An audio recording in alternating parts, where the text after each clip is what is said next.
Hello, everyone. We've heard some really interesting talks today which have been looking at disease remission in psoriasis. And in my work, I've been focusing directly on the very early mechanisms of remission in psoriasis by a biologic. So to do this, I collected samples from 5 patients who are just about to start risankizumab treatment, and I took lesional and non-lesional biopsies at day 0 and lesional biopsies at day 3 and day 14. All 5 patients showed a good response by day 14 and in fact showed full remission later on in treatment. To actually analyze this data set, I used single-cell RNA sequencing.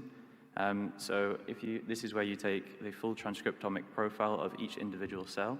You can see on the far right, this is a 2D representation of over 170,000 cells collected from all 5 patients across the different time points. Each dot is a cell, and each cell is clustered closer to each cell with a similar profile.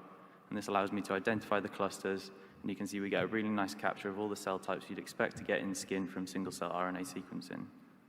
So once I'd identified the cell types, I then wanted to see which cells are responding most strongly to treatment.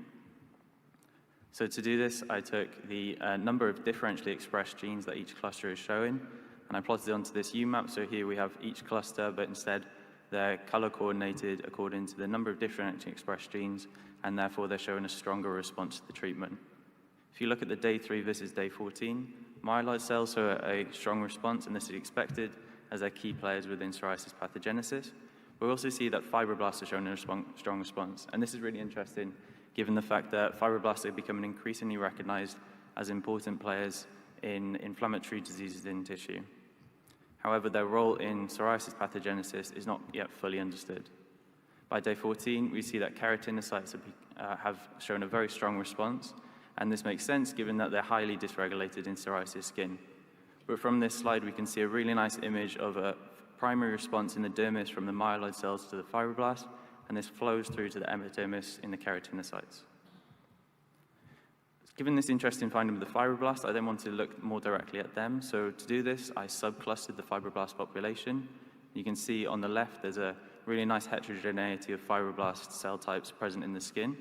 And there was really one that I wanted to look at, which was this distinct pro-inflammatory fibroblast population, which I've labeled psoriasis inflammation-associated fibroblast.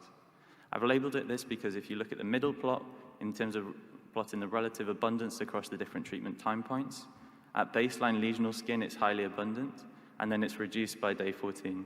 And importantly, if you look at baseline non-lesional skin, it's barely existent. So there is a relationship between the abundance of this PIAF and psoriasis inflammation. I then wanted to confirm the presence of this, so I performed RNA scope in an independent patient cohort. So this is a representative example of baseline lesional skin, and I've targeted specific mRNA transcripts identifying this PIAF, and I can confirm its presence and show that it's in the papillary dermis. I've done a lot more work on this, including cell-cell communication, trajectory inference, and pathway analysis. So if you'd like to find out more, you can visit my poster, number 22, and I'd be more than happy to talk to you about this in person. But to give my conclusions, a novel psoriasis inflammation-associated fibroblast is identified, and it's implicated in early biologic-induced remission.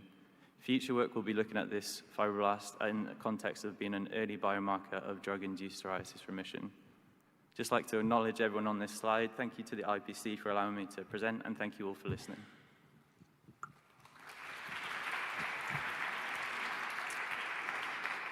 Thank you very much for introducing us to this new subtype of fibroblast that may play an important role. Chris, you have a question.